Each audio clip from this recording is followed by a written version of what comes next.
அருட்பெரும் ஜோதி அருட்பெரும் ஜோதி தனி பெரும் கருணை அருட்பெரும் ஜோதி. இன்றைய ஜீவகாருண்யம் 13வது பகுதி. அருள் நெஞ்சம் கொண்ட சான்றோர்கள் வரிசையில் தோன்றியவர் வள்ளலார். உள்ளொன்று வைத்து புறமொன்று பேசுகின்ற பலரது வஞ்சக வாழ்வை நினைத்து தம்மால் இயன்றளவு மக்களுக்கு தொண்டு செய்ய முற்பட்டவர். அருட்பா என்ற சொல் வள்ளலாரது பாடல்களை மட்டுமே குறிக்கும். இவரது திருவருட்பாசுரங்கள் இதனை மெய்ப்பிக்கும். சமரச சுத்த சன்மார்க்கம் என்பது வள்ளலார் கண்ட நெறி. அந்த வள்ளலார் நெறி உயிர்கள் மீது இரக்கம், கொலைக்கு அஞ்சும் திறம், புலால் உண்பவரை கண்டு உள்ளம் வருந்துதல், பசிக்கொடுமையை பார்த்து உள்ளம் வருந்துதல். இது அவருடைய சன்மார்க்க நெறிகள். உயிர்கள் மீது இரக்கம். வள்ளலார் தனிப்பெருங்கருணையாக இருந்து உயிர்தினை அகிரினை ஆகிய எல்லா உயிரிடத்தும் இரக்கம் கொண்டவர். தன்னை சார்ந்தவர், நண்பர், சூழ்ந்திருப்பவர், உறவினர், தாயார், உடன் பிறந்தோர், அயல் இருப்பவர் இவர்களது உடலில் ஏற்படும் நோய், மனநோய் போன்றவை அவரது முகத்தில் சோர்வை வெளிப்படுத்துகின்றன.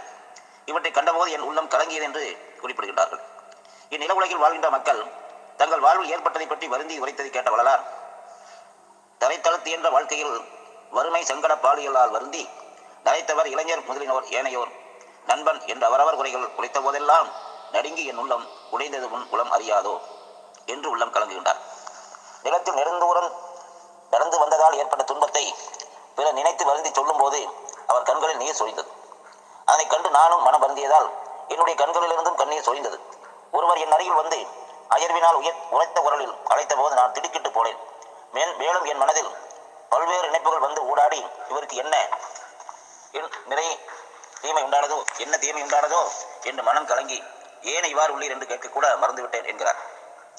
மக்கள் வாழும் இடங்களிலெல்லாம் காணப்படுகிற பசுக்களும் அவற்றின் கன்றுகளும் கதறுகின்ற போது தன் மனம் கலங்கியதையும், வலிமையான மாடுகள் போதிய உணவின்மையால் மெலிந்துள்ளமையை கண்டு இளைத்தவை கண்டு உளம் இளைத்தமையையும் கூறுவது வள்ளலாரின் ஜீவகாருண்ய பற்றி வெளிப்படுத்தும் உணவாகும்.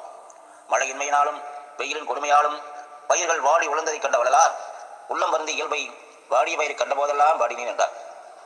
நெடுநாட்களாக நோயினால் துன்புறுவோரை நேரில் கண்டால் காண்போர் மனதை நோய் உருவிக்குமாதலால் நேருடன் கண்டு உளம் துடித்தேன் என்கிறார். சிறு தெய்வ வழிபாடு என்பது நாட்டுப்புற தெய்வங்கள் வணங்குவதாகும். இந்த தெய்வ வழிபாட்டில் தெய்வங்களின் பெயரால் உயிரை பலியிடும் முறை காணப்படும். இவ்வாறு தொண்டொட்டு வந்த உயிர் பொலியை வள்ளலார் வெறுத்து ஒதுக்குவதை நலிதர சிறு தெய்வம் அன்றையோ நாட்டிலே பலவயர் நாட்டி பலிதர ஆடு, பன்றி, குக்குடங்கள், பலிக்கடா முதலிய உயிரை பொலிவுறக் கொண்டே போகவும் கண்டே புந்தின் நொந்து உளம் நடுக்குற்றேன். கலியூர் சிறிய தெய்வம் அவரும் கோயில் கண்டன காலத்திலும் பயந்தேன் என்ற பாடல் வாயிலாக நாம் அறிய முடியும். மேலும் கொல்லப்பட்ட உயிர்கள் அதன் உயிர் போகும் வரை துடிப்பது இயல்பாதலால் பிற உயிர் பதைக்க கண்ட காலத்திலும் பதைத்தேன் என்றும், பறவைகளை பிடிக்கும் கண்ணி, மீன் பிடிக்கும் தூண்டில், வலை போன்ற கருவிகள் பிறரிடம் இருக்க அவற்றால் கொல்லப்படும் உயிர்களை நினைத்தும் என் உள்ளம் நடுங்கியது என்கின்றார். கையிலே வாளை வைத்திருப்பவரை பார்த்து என்ன செய்வாரோ என்று அஞ்சியதை வீணர் கொடியர் கையிலே வாளை விதித்தல் கண்டு என வெருண்டேன் என்று அடிகள் புலப்படுத்தும். இவற்றிலிருந்து தெய்வத்தின் பெயரால் உயிர் பலியிடுதல், உயிர் கொலை புரியும் கொடியவரை அயலார் கூட்டிச் செல்லுதல், பகமை காரணமாக ஒருவரை ஒருவர் கொலை செய்தல், உயிர்கள் துடிதுடித்து இறத்தல், கொலை கருவிகளை காணுதல் ஆகியவற்றால் வள்ளலாரின் உள்ள மஞ்சிய திறத்தை அறிய முடிகிறது. கொல்லாமையுடன் புலால் உண்ணாமை என்ற கருத்தும் வள்ளலாரின் சுத்த சன்மார்க்க நெறியில் காணப்படுகிறது. வள்ளலார் புலால் உணவை வெறுப்பவர் ஆதலால் அதை உண்போரையும் உயிர் கொலைக்கு அஞ்சாது என்று கருதி அவர்களை காண அஞ்சுகிற தன்மையை வன்புலால் உண்டு மனிதரை கண்டு மயங்கி உள் நடுங்கி ஆற்றாமல் என்பலாம் கருக இளைத்தனன் அந்த இழைப்பையும் ஐயா நீ அறிவாய் என்பார். புலால் உண்ணும் நெறியில் நிற்பவர் உலகுயிர்கள் அனைத்தையும் தண்ணீர் போன்ற எண்ணதில் இல்லாமல் கொன்று உண்ணும் நெறியில் உள்ளமையை புலை நெறி விரும்பினார் உலகுயிர்கள் பொது என கண்டு இறங்காது கொலை நெறி நின்றார் தமக்கு உளம் பயந்தேன் என்று கூறுகின்றார். இவற்றில் பிற உயிர்களை கொன்று உண்ணும் கொடியவரை கண்டு வள்ளலார் அஞ்சிய திறம் புலப்படுகின்றது.